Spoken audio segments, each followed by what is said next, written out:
저는 보편복지를 강력히 지지를 해요. 그래서 지난 1단계 보편복지가 그래도 공세적으로 나가서 한편에서는 좋은 것 같지만 이러이러한 허점들, 이러이러한 부작용들이 우리한테 지금 부메랑으로 존재한다는 거고요. 그리고 이거를 우리 스스로 수습할 수 있는 시간 여유도 없이 지금 박근혜 정부나 혹은 보수 언론에서 최근에 복지 재정 부족 사태, 그리고 연말 용산 논란, 그러니까 뭐 하나 건수가 생기면 다 연결시켜서 이쪽으로 지금 화포를 모으고 있습니다.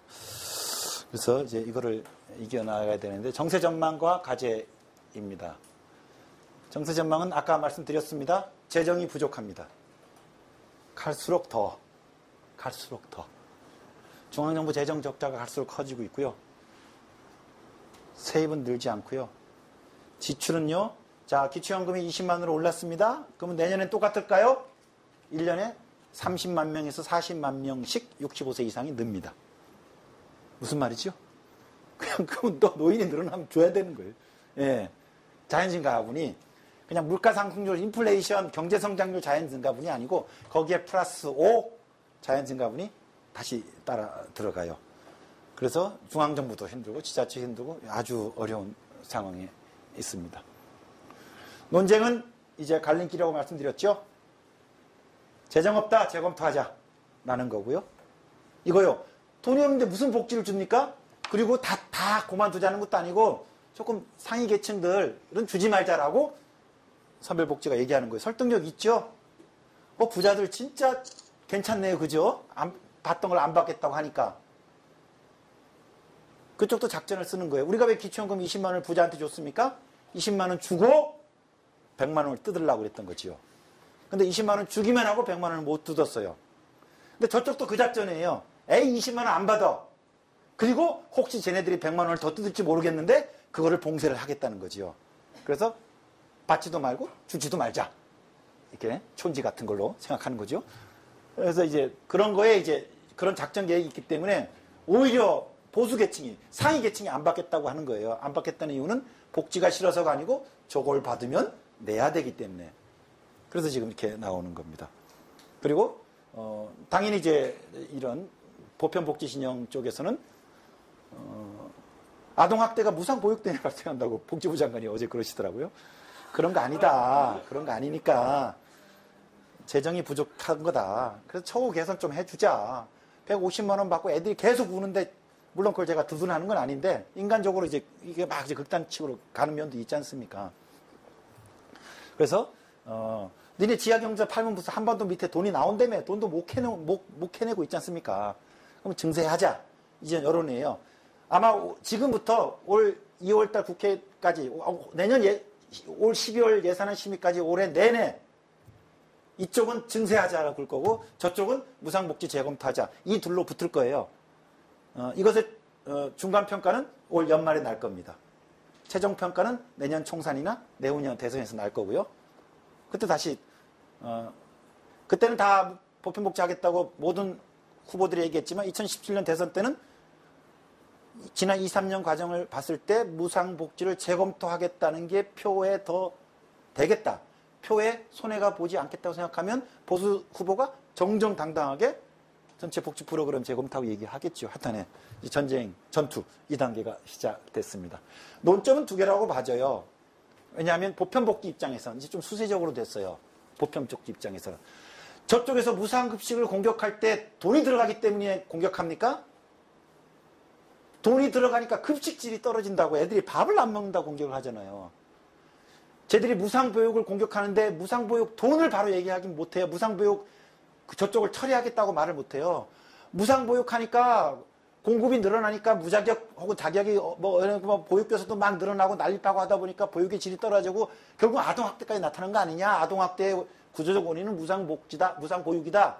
즉 보육 서비스의 질을 걸고 넘어지는 거예요. 왜? 이미 진행된 복지를 처리하는 거에 대한 정치적 부담은 너무 큰 겁니다. 그래서 질을 갖고 얘기하는 거예요. 공짜 주니까 밥을 안 먹더라. 무상복지가 되니까 결국은 이렇게 관리체계가 허주고 뭐 이렇게 되더라 이런 거죠. 무슨 말이냐? 공격하는 자 참 지혜롭게 이쪽을 보고 있죠. 무상복지를 흐트러뜨리는 데 있어 어떤 게 전공법이 되느냐? 질로 가자. 왜? 질에 문제가 있으니까. 저는 무상급식은 질이 좋다고 봐요. 이게 충분히 공론화되고 있지는 않지만 보육질은 좋다고 보기 어렵지요. 오늘도 제가 어떤 자리에서 그 좀 얘기했는데 이게 엄마들이 진짜 이제 가능하면 집에서 키우겠다고. 그래서 보육교사가 다 뿔 달린 악마가 되어버렸어요. 보육 그렇죠. 그 다음에 또 사회 서비스 중에 하나가 장기 요양이죠. 한번 다 잘 아시죠? 요양병원 한번 병문안 갔다 오면 난 절대 죽어서 유서 미리 써놔야 될 것 같아요. 절대 나 요양병원 보내지 말라고. 그러신 분들 계시죠? 심각해요. 만약 고려시대 고려장도 이거보다는 인간적으로 했을 것 같은데 진짜 이게 제가 보기엔 다 묶어놓을 것 같아요. 그리고 뭐 그냥 산 송장들을 그냥 베드 위에 누워 있는 거죠. 그러니까 그걸 보는 순간 물론 본인 부담금은 줄어들었어요. 장기 요양으로 되니까.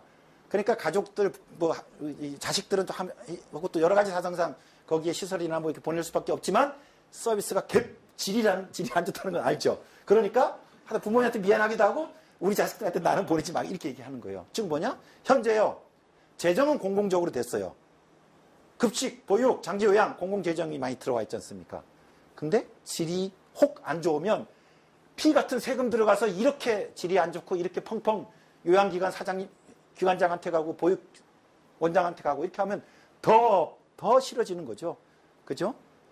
그러니까 이 공공재정이 헛되게 쓰인다는 게 느껴질 경우에는 공공재정의 밑바탕까지 흔들리는 거죠. 저쪽은 지금 그걸 파악을 한 거예요. 그래서 작년에는 급식의 질을 얘기했고 보육의 질을 얘기했고 이렇게 가고 있습니다. 그건 뭐냐? 저쪽에서 공격 포인트를 잡은 건 이쪽 진영에서 보편복지를 지키고 확장하고자 하는 쪽에서는 아픈 곳이에요. 대응책을 마련해야죠. 또 하나가 결국은 보편복지의 부메랑이 복지의 불균등 발전 등등이 왜 생겼습니까? 복지 재정이 부족했기 때문이죠. 2차 방정식의 세입 과로가 현실에서 채워지지 않았기 때문이에요. 따라서 이제 2단계에서는 1단계에서는 돈 얘기했어요. 공짜로 할래? 그냥 줄래? 이거였죠. 공공재정이 될까? 자부담을 할까? 재정이 선별 보편복지의 논란의 핵심은 재정이었습니다. 재정의 부담 방식이었는데 이제 2단계는 재정은 이제 공공재정은 됐는데 부족하잖아요. 그러니까 이제는 어떻게 그 재정을 메꿀 수 있을 것인가. 메꾸지 못하면 저쪽이 이길 가능성이 높고요. 메꾸면 보편복지가 계속 유지되겠죠. 하지만 메꾸더라도 다시 질이 확보되지 않으면 또 역공을 받겠죠. 그러면서 과제가 하나 또 추가됐어요. 저쪽에서 저쪽 공격 진영이 설정한 의제가 하나 있기 때문에 그 질이 의제죠. 저는 그래서 논점은 사회서비스 복지 질 관리하는 것. 두 번째는 재정을 재정이 늘어날 수 있다는 실질적인 비전을 우리 사회 구성원들, 시민들한테 보여주는 것. 그래야 시민들이 흔들리지 않고 계속 보편복지로 앞으로 더 가자. 거입니다. 과제 설정은 괜찮죠? 그쵸? 예. 자, 근데 두 가지가 다 이게 쉬운 게 아닌데, 앞에 거, 사회 서비스 질을, 이거 확보하지 않으면 공격에 취약하겠죠? 근데 확보가 어떻게 될 것 같아요? 어떨 것 같아요? 어떠세요? 이제 드디어 이게 무선을 제가 발견해서, 뒤에 분들도 이제 공격 대상에 들어옵니다. 예. 어떨 것 같아요? 질 문제, 저게. 우선 급식이나 보육이나 요양이 급격히 이제 양적으로 증가하면서 질이 떨어질 수 있다고 생각하는데 계속 이제 시장에서 경쟁하거나 시민들이 어떤 선택의 폭이 넓어진다면 질도 확보될 수 있지 않을까. 선택 보면 지금 대부분 질이 좋지 않다고 생각하시나요? 아니면 그렇게 나쁘진 않은데 왜 오거노 저 양반은 이렇게 폄하하나 그렇게 생각하시는 분 계신가요 혹시? 대부분 나쁘다고 생각하세요? 지금 뭐 저희가 사회복지 서비스가 굉장히 그 몇 년 전부터 시작해가지고 공적 분야든 사적 분야든 많이 확장이 됐지만은 그 전에 그런 준비 없이 제도권에서 먼저 시작을 한 거죠. 그러니까 저희가 첫 시간부터 말씀드리는 논지 중에 하나가 뭐냐면 참 불행한 것이 준비 없는 과정을 가지고 여기까지 왔다는 게 지금 뭐 별일 없이 그동안 왔었는데 이번에 아마 그 증세 논쟁이 그 시발점이 되지 않을까 싶어요. 예. 근데 이미 과거는 흘러갔고요. 그렇죠.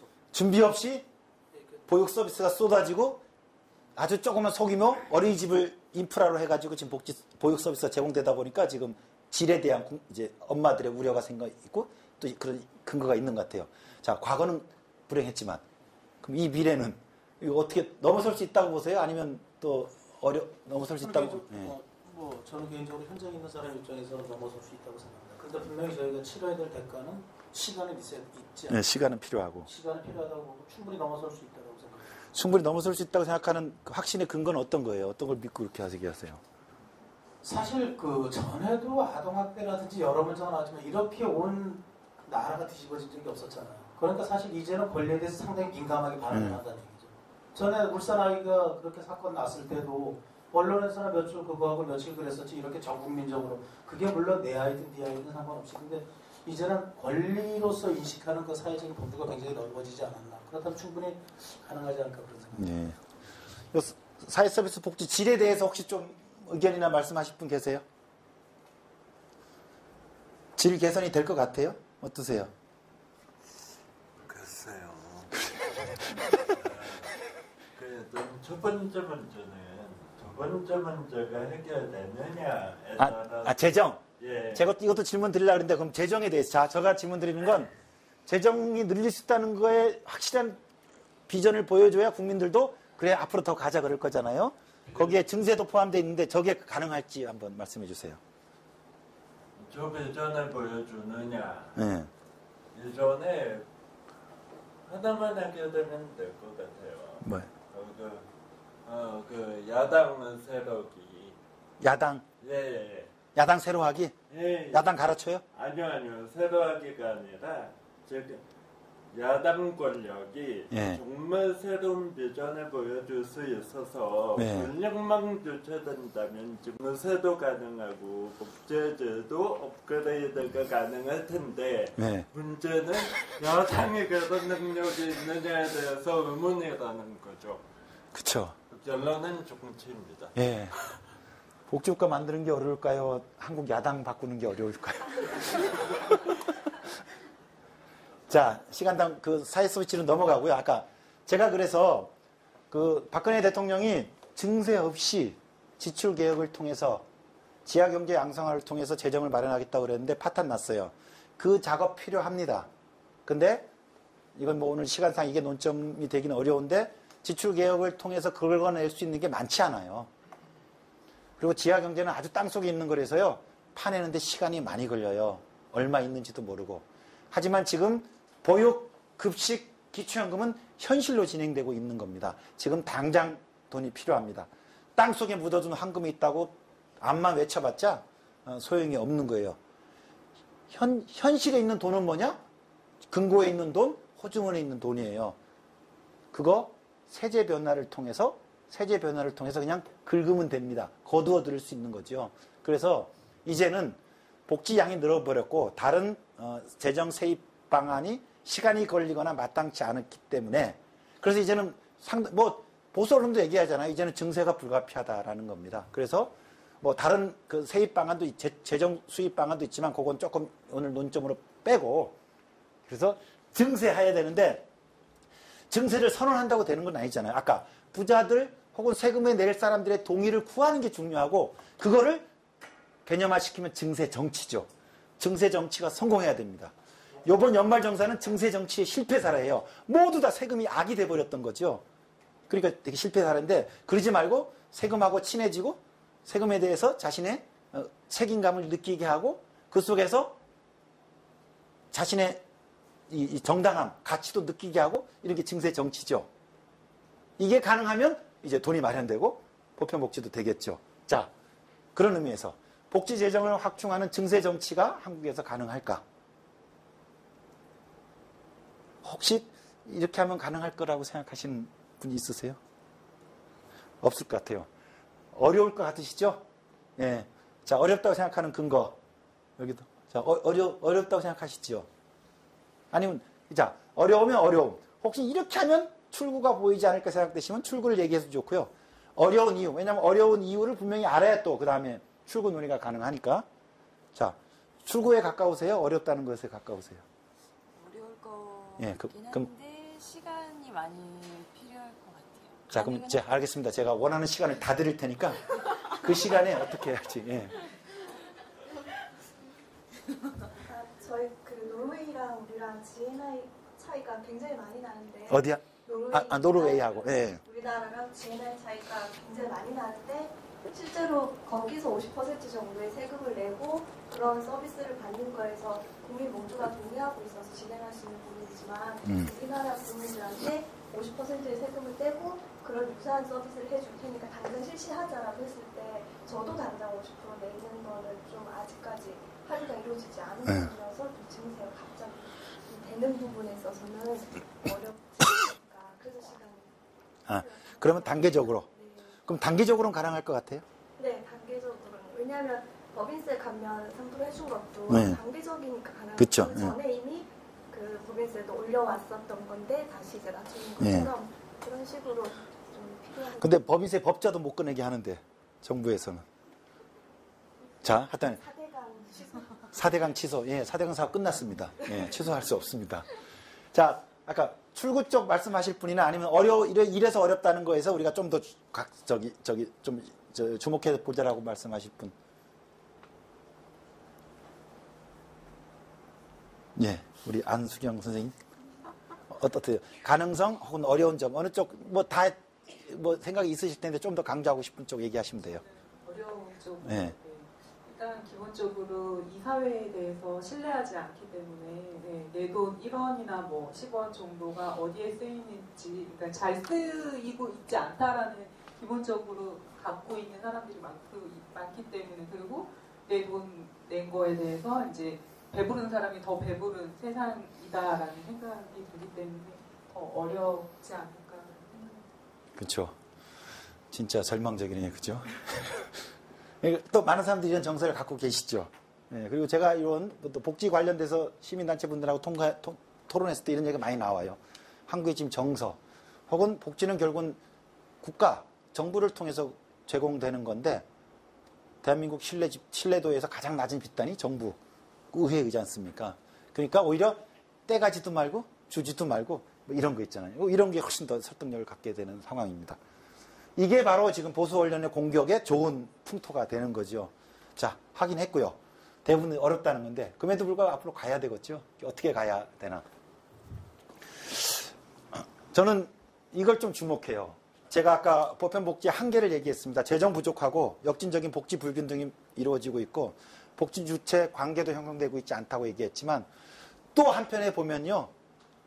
부족하지만 저는 새로운 씨앗들은 생겨나고 있다고 봐요.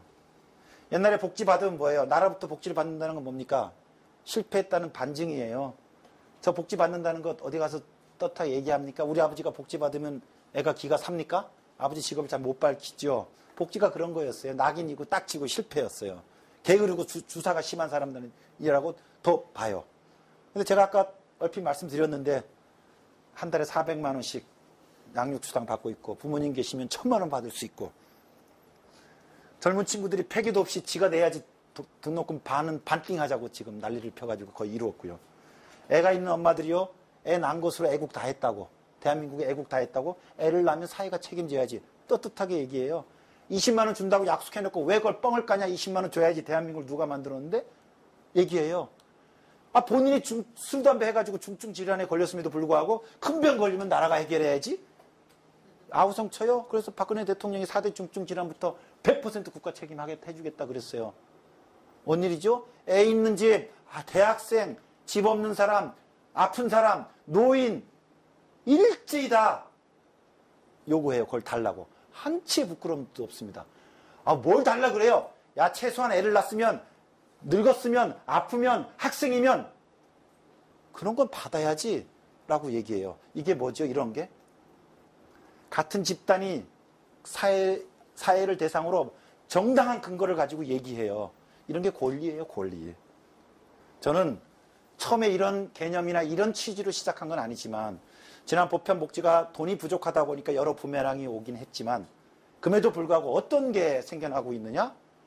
예전에는 복지는 낙인이었어요. 근데 이제는 복지가 권리로 인식되기 시작하고 있습니다.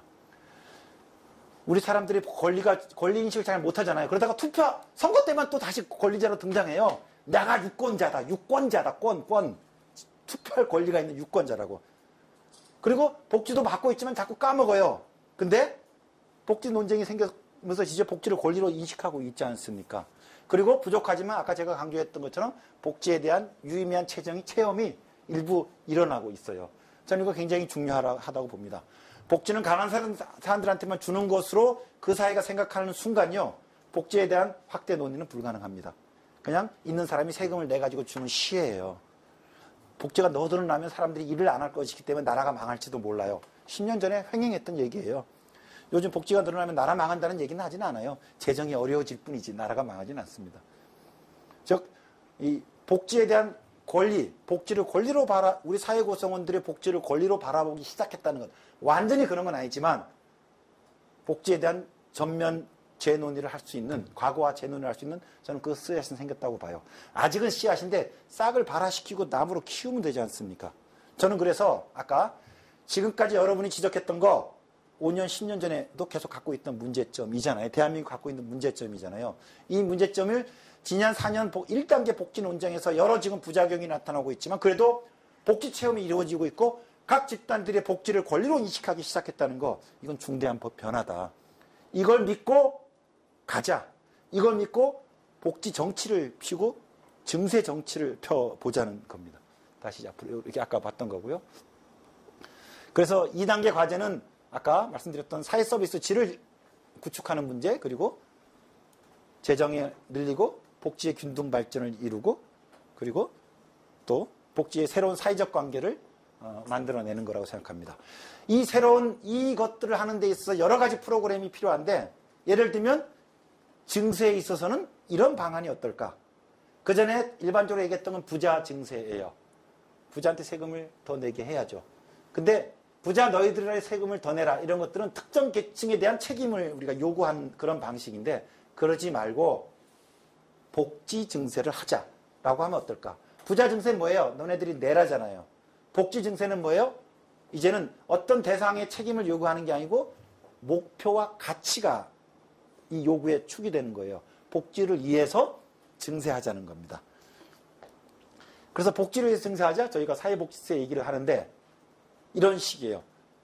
복지를 증세를 해야 되는데 결국은 재원은 부자들한테 나오는데, 부자들의 호주머니에서 돈을 꺼내기 위해서는 뭐예요? 사회적 압박이 필요해요. 이 사회적 압박을 어떻게 만들어낼 것인가? 저희 세바사나 저희 내가 만드는 복지국가가 사회복지세 도입운동을 하는 이유인데, 사회복지세는 첫 번째 특징, 우리가 거두어서 복지로만 쓰입니다. 재정, 국가에 대한 불신이 커요. 내가 낸 세금이 어디로 쓰일지 잘 모르겠어요. 이것 때문에 사실 찝찝해요. 그래서 일단 그 불신을 우회하기 위해서 거두면, 요번에 연말정산 더 내는 거 다 보육으로 간다고 도장을 빡 찍고 했으면 아마 또 좀 달라질 수 있었겠죠. 많은 사람이 얘기하는 게 그런 거죠. 내 돈이 어디 쓰이는 거 모른다는 거. 그래서 앞으로 증세할 때 복지로 쓰는 곳으로 법에 못을 박아서 증세하자. 예를 들면 소득세 지금보다 20%씩 더 내자. 어떻게? 보육에 쓰는 것으로, 기초연금에 쓰는 것으로 못을 박아서. 이게 복지 목적세입니다. 법인세 20% 더 거두자. 어떻게? 복지에 쓰는 것으로. 그게 사회 복지세입니다. 그래서 이 복지 증세가 되는데, 이럴 때 근데 이게 이 형식만 매력적인 게 아니고 실제 가능하게 하려면 법인세든 소득세든 누진 구조를 가지고 있기 때문에 상위 계층이 더 많이 내야 되는데, 상위 계층한테 어떻게 사회적 압박을 만들어낼까의 문제예요. 거기에 사회복지세를 도입하려고자 하는 저희 취지가 하는 게, 첫째, 복지와 결합시켜서 설계한다는 것, 또 하나고 중간계층도 과세 대상에 집어넣자는 거예요. 이게 이번에 연말정산이에요.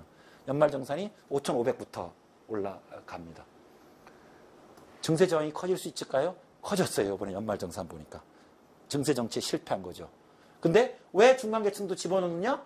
그래서 3만 원, 5만 원 더 냈더니 20만 원씩 양육수당으로 되돌아오지 않습니까? 이 설명이에요. 왜? 요번에 우리 내는 세금은 요번에 연말정산은 더 뜯기더라도 어디로 가는지 모르는 돈이었지만, 이제 내가 만약에 사회복지세를 5만 원 더 내게 되면 어디로 들어올 것인지 분명히 명시되어 있는 거 아닙니까?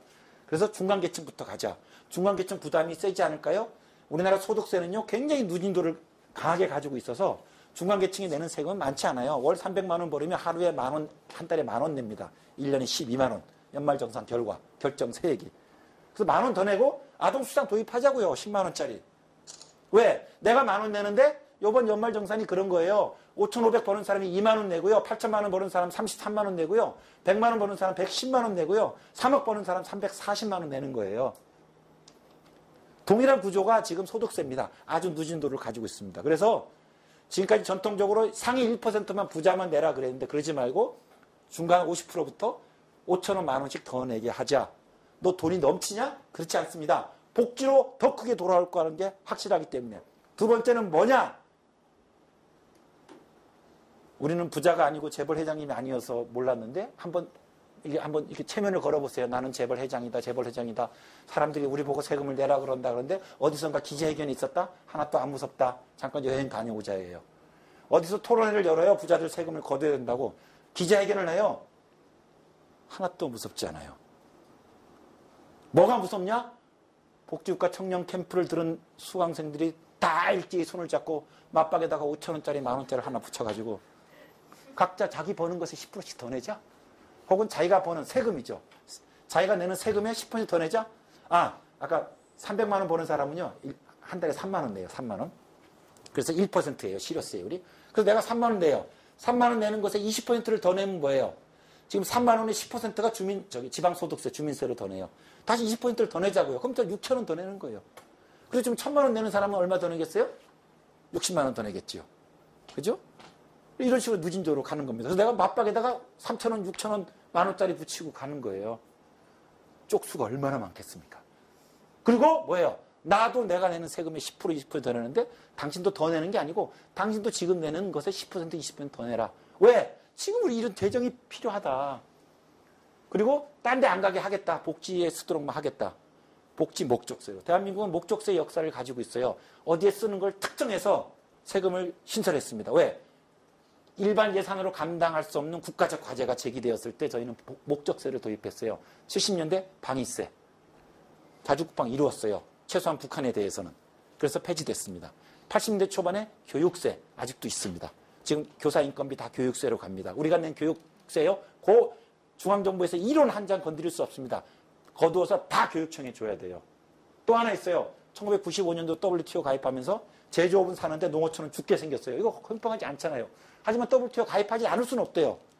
그래서 어떻게 되겠어요? 농어촌 특별세를 만들었어요.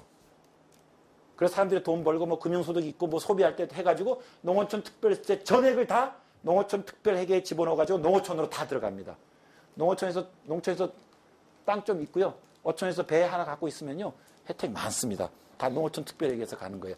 2015년 지금 국가재정에서 시대적 미션이 과제가 있음에도 불구하고 감당하지 못해서 사회적 갈등이 불거지는 어떤 하나의 영역이 생기지 않았나요? 그게 복지재정이죠.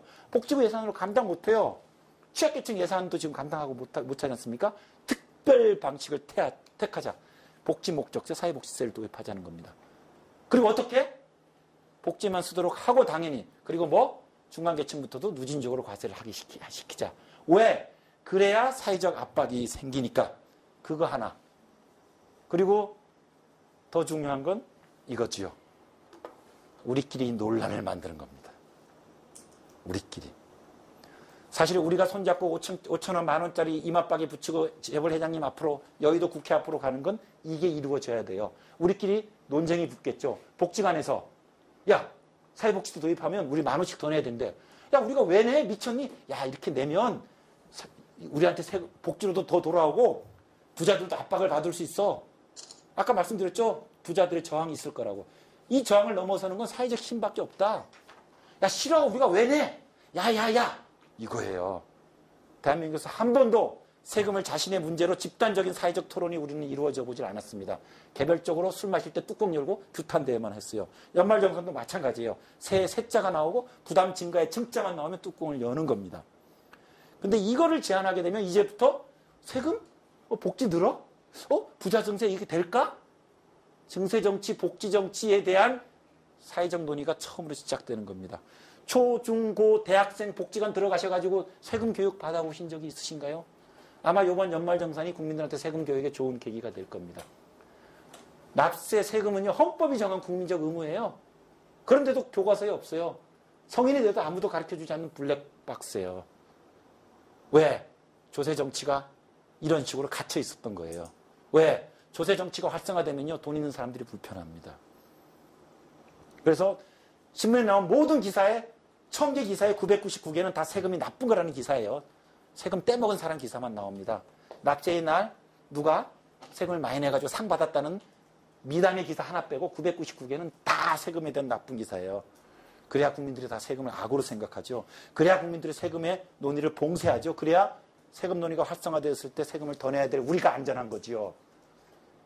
사실상 가진 자 보수 세력들은요, 증세 정치를 그들은 또 여러 언론 자원을 가지고 있긴 해왔어요. 근데 우리는 아는 것도 없어. 지식도 부족해. 그리고 이런 의제도 설정하지 못해. 그러니까 종종 당해왔던 거예요. 부자들의 세금을 우리가 나가지고 막아주고 있는 거예요. 종합부동산세가 도입되려고 그러니까 우리 가난한 서민들이 가가지고 또 세금 폭탄이라고 하면서 막아줬어요. 이번도 연말정산도요, 저 부자들이 30만 원, 100만 원 더 내는 걸 우리가 가서 막아주고 있는 거예요. 사실상 지극히 보수적인 증세 정치가 펼쳐지고 있습니다. 대한민국은. 과도한 편향적인 증세 정치의 나라예요. 이제 이 증세 정치를 하자고요. 그 모티브가 뭐냐? 자, 사회복지세를 우리가 한번 내보자는 거예요. 그래서 속닥을 시작하는 겁니다. 그러면서 드디어 설득이 안 되면 어쩔 수 없죠. 복지관 100개에서 얘기했는데 50개는 졌어요. 할 수 없어요. 그러면 50개 쪽에서는 그래도 우리가 합의를 했어요. 합의했다는 건 뭐죠? 그를 설득했다는 건 이게 바로 복지가 더 오는 거야. 이렇게 내야 저쪽도 더 거둘 수 있어. 비로소 뭐예요?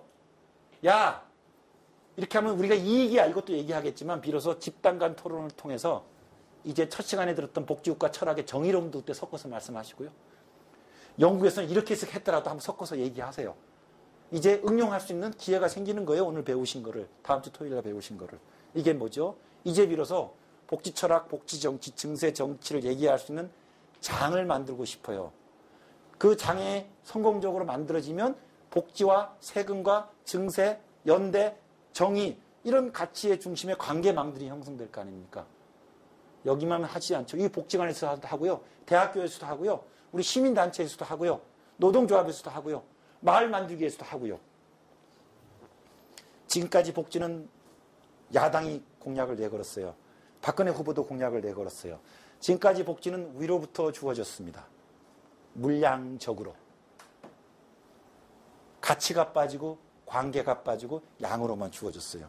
그런데 이 양은 재정이 더 이상 충족되지 않은 상태에서는 파탄을 맞을 수밖에 없습니다. 이 양이 계속 유지되고 확대되기 위해서는 관계가 들어가고 가치가 들어와요. 절대 우에서 주지 않습니다. 지금의 정치 세력, 정당 조직이 관계를 중요시하지 않아요. 시민사회 관계, 대중과의 관계, 대중의 압력을 통해서 법인세를 올리려고 그러지 않습니다. 법안 내고 기각되면 우리가 소수 정당이다 보니까 이런 고난을 당하고 있습니다. 와가지고 또 이런 그런 코스프레를 해요. 왜 사회적 압박을 만들어내지 않습니까? 왜 그거에 대한 사회적 관계를 형성하지 않습니까? 야당을 고쳤으면 좋겠다 하겠죠? 고쳤으면 좋겠어요. 근데 힘들어요. 근데 그놈의 자식들이 안 고치더라도 우리가 할 수 있는 게 있잖아요. 우리부터 그 관계망을 만들어 가자고요. 그래서 저희가 사회복지제 도입운동을 지금 겨울에 조금 쉬고 있습니다만 매주 토요일마다 거리 서명도 받고 있고 한 예로 하고 있습니다. 그게 바로 아래로부터 복지운동입니다. 좋죠? 그리고 사회복지제 도입해서 재정이 확충되면 부양의무자 폐지해가지고 지금의 공공부지를 2배로, 기초연금을 2배로 올립시다. 기초연금, 누리과장, 보조금 지방에 더 내려줍시다. 그래서 나머지 재원 가지고 지자체가 또 자기 복지할 수 있도록 해줍시다. 그럼 뭐예요? 복지 균등 발전이 이루어지겠죠. 그래서 이게 마지막입니다. 이 가능성을 당신은 보십니까? 봐요. 2가지입니다. 첫 번째는 보편복지가 낳은 성과예요. 아까 말씀드렸죠? 복지에 대한 권리의 인식이 생겨나고 있다. 일정한 복지 체험이 이루어지고 있다. 씨앗은 있다. 그리고 씨앗을 발휘할 수 있는 토양이 만들어지고 있냐? 있어요. 저는 그게 아래예요. 아래. 전통적인 서구 복지국가 운동의 주체는 정당과 노동조합이었습니다. 참 불행해요. 우리나라 정당은, 우리나라 노동조합은 이래요. 그래서 그럼 나자빠질 것이냐? 미쳤습니까? 우리가 나자빠집니까? 복지를 누려야 되는 게 우리인데? 그러면 다양한 시민관계, 다양한 현장, 다양한 아래로부터의 운동을 펼치자. 저는 사회복지 현장에 기대를 갖습니다. 아마 여러분들도 그전에 혹시 이런 복지국가 청년 캠프가 5년 전에 10년 전에 있었나요? 대표님이 하셨나 그때? 이것뿐만 아니더라도 지금 광역단위의 사회복지사협회가 바뀌는 거 아시죠? 아마 그전에 서울사회복지사협회 보수교육을 받아보신 분들은 작년에 진행된 프로그램과 5년 전에 사회복지사협회 보수교육 프로그램들이 많이 달라지는 걸 아실 거예요. 혹시 계신 복지관에서 젊은 친구들끼리 속닥속닥하고 세미나하고 지역 간의 모임을 갖고 또 어디 강연을 갖고 하는 거 아시죠? 뭐예요? 저는 이제 복지 현장에서 복지관에 갇혀 있었지요. 근데 이제 저는 젊은 사회복지사 중심으로 해서 꿈틀거림이 생겨나고 있다고 생각해요. 그리고 3층도 속도는 느리지만 복지관장님도 이런 관장님도 계시고요, 이제는. 그리고 재단, 법인들도 좀 바뀔 수 있고, 그리고 또 지자체가 바뀌고 있어요. 서울이 하나의 모델을 될 수 있어요. 광주, 서울 이런 데가 모델입니다. 지역에서부터 복지관의 변화, 마을 만들기, 그리고 지자체의 협력. 이게 이루어지니까 서울에서는 지금 이제 주민센터들이 동마을 복지센터로 이제 3년 프로젝트를 진행하고 있는데 성공했으면 좋겠어요. 그래서 옛날엔 주민센터, 복지관, 클라이언트 딱 셋만 선을 그어가지고 만났어요. 그 지역에 5만 주민이 살고 있는데 딱 주민센터 10명, 복지관 5개, 클라이언트 2,000명 요들만 있어요. 나머지 4만 8천 명은 피해 다녀요. 우리 동네 종합복지관, 장애인복지관, 노인복지관 안 왔으면 좋겠어요. 땅값 떨어지니까. 뭐 이런 거예요. 근데 그러지 말자. 마을 공동체 함께 살자. 그래서 이제는 또 마을 단위 운동들이 생겨나고 있지 않습니까? 저도 서울 대도시에 살고 있지만 서울에서 이웃이 있을 거라고 생각하지 못했어요. 근데 이웃이 생겨요. 제가 어저께 집에 있었는데 무슨 TV 인터뷰가 하나 있었어요. 집으로 오겠대요. 이 누추한 집으로. 그래서 막 고민을 했어요. 아, 거기 가면 되겠구나. 우리 밑에 초록길 도서관이라고 우리 마을 만들기 하는 사람들이 만든 도서관이 있어요. 아, 거기 가면 되겠다 해가지고 거기로 오시라 그랬어요. 거기서 촬영을 했어요. 거기 가게 되면 엄마들이 모이고 거기서 반찬 모임도 하고 반찬 가져가지고 또 어려운 사람들 도와주기도 하고 또 아이들 방과후에 와서 이렇게 놀아요. 도서관이 책만 있는 곳이 아닙니다. 뭐예요? 관계를 형성시켜주죠. 요새 도서관만 있습니까? 협동조합도 있죠. 이쪽 사회적 기업도 있죠. 쫙쫙 얽히고 있어요. 이 망이 있습니다. 지금. 복지 현장의 네트워크망이 생기고 있고 지역사회 마을의 망이 생기고 있어요. 근데 자기 고유한 의제가 있어요. 여기는 복지 의제고요. 복지 전달 의제가 있고 도서관 의제가 있고 생협 의제가 있겠죠. 여기에 이 토양에 그들의 말할 거리를 하나 제공해 주는 거예요. 이분들한테 사회복지세 운동하면 어떻겠어요? 건강보험 하나로 해서 병원비 없이 삽시다. 우리 한번 협동조합 한번 제대로 만들어 봅시다.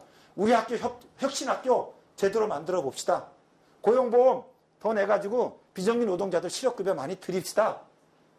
라는 논의를 소근소근 하는 겁니다. 그래서 내가 건강보험료를 더 내겠다는데 누가 막아요?